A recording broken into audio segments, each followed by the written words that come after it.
আল্লাহ মালিক, রক্ষা করো বন্যার মানুষদের প্রতি। ঘরবাড়ি সব ডুবে গেছে, অনেক বড় ক্ষতি।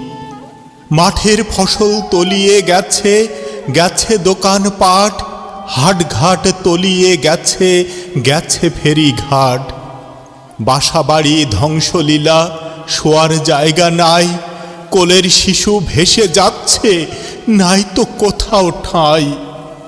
আল্লাহ মাবুদ দয়াল প্রভু, তুমি করো দয়া। এই বিপদে একমাত্র তুমি এখন সহায়। দেশের মাঝে হানাহানি, দেখবে কে আর কাকে। স্ত্রী পুত্র হারা এখন, পাচ্ছি না বাপ মাকে। ওগো মাবুদ, করি মোনাজাত তোমার পাক দরবারে। শান্তি বর্ষণ করো মোদের, বিনয় বারে বারে।